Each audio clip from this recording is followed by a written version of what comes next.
जैसा कर्म वैसा फल। एक छोटे से गांव में एक लड़का रहता था। वो लड़का बहुत ज़्यादा गरीब परिवार से था। वो अपनी स्कूल की पढ़ाई करता था और स्कूल के बाद लोगों के घर घर जाकर सामान बेचने का काम करता था। इस तरह घर घर जाकर सामान बेचकर उसे जो भी पैसे मिलते थे उसी से वो अपनी स्कूल की फीस भरता था। ये लड़का हर रोज़ की तरह एक दिन स्कूल के बाद दोपहर को सामान बेचने के लिए निकला था।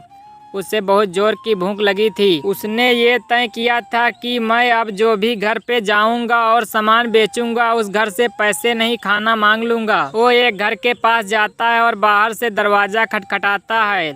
उस घर में से एक लड़की बाहर निकलती है और वो दरवाज़ा खोलती है। इस लड़के ने उससे पानी मांग लिया।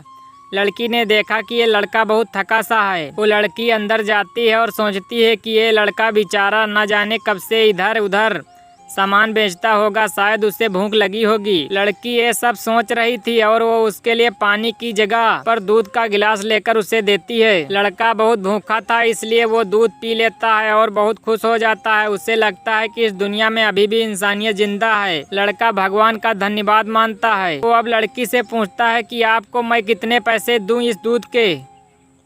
लड़की ने कहा, मुझे आपसे कोई पैसे नहीं लेने हैं। मेरी माँ मुझे हमेशा ऐसा कहती है कि हमें दूसरों की मदद करनी चाहिए। लड़के ने कहा, आपको कुछ लेना है इस सामान में से। लड़की ने कहा कि आप कुछ मत दीजिए, मुझे कुछ नहीं लेना है।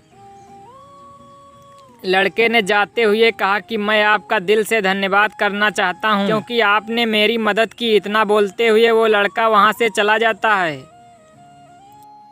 कुछ समय के बाद इस लड़के ने अपने स्कूल और कॉलेज की पढ़ाई पूरी कर ली और वो एक अच्छा डॉक्टर बन गया। ये लड़का अब एक शहर में अच्छे हॉस्पिटल में था। इधर इस लड़की के घर वालों की आर्थिक परिस्थिति दिन व दिन बिगड़ रही थी। एक दिन ऐसा आया कि ये लड़की बहुत बीमार हो गई। लड़की को उसके घर वाले उसी हॉस्पिटल में ले जाते हैं जिस हॉस्पिटल में ये लड़का डॉक्टर था। उस लड़के के पास ये लड़की का केस आता है। लड़का लड़की का एड्रेस देखता है तो उसे पता चलता है कि ये तो वही का एड्रेस है जहाँ पर मैं अपने स्कूल के समय सामान बेचने जाता था। लड़के को अब उस लड़की को देखकर याद आ जाता है कि ये तो वही लड़की है जिसने मुझे मदद की थी। जब मैं भूखा था तब उसने मुझे दूध पीने के लिए दिया था। लड़का उस लड़की का इलाज अच्छे से करता है और अपनी टीम को भी इसके इलाज में कोई कमी नहीं रहनी चाहिए ऐसा बोलता है। वो लड़की ठीक हो जाती है। अब बारी थी लड़की की हॉस्पिटल का बिल देने की। वो मन ही मन बोल रही थी कि पता नहीं कितना बिल होगा। वो बहुत चिंतित थी क्योंकि उसके घर वालों की आर्थिक परिस्थिति इतनी अच्छी नहीं थी कि वो लोग ये इलाज का बिल दे पाएं। लड़की ने जैसे ही बिल का लिफाफा हाथ में लिया वैसे ही उसने देखा कि उसमें उसका जो भी इलाज हुआ था वो सब लिखा था और उसके साथ में एक छोटी सी पर्ची भी थी। उस पर्ची में लिखा था कि आपने इलाज का बिल बहुत सालों पहले एक गिलास दूध से पे कर दिया है। डॉक्टर तभी वहां पर पहुंच जाते हैं और ये लड़की उनको पहचान लेती है और उनसे कहते हैं कि आपका बहुत बहुत शुक्रिया।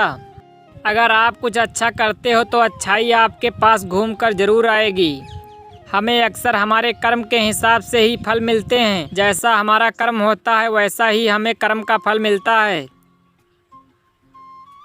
अगर आपको हमारी स्टोरी जैसा कर्म वैसा फल अच्छी लगी हो तो लाइक करके चैनल को सब्सक्राइब करें और अपने दोस्तों के साथ भी शेयर कीजिए और कमेंट में ज़रूर बताइए कि कैसी लगी ये कहानी।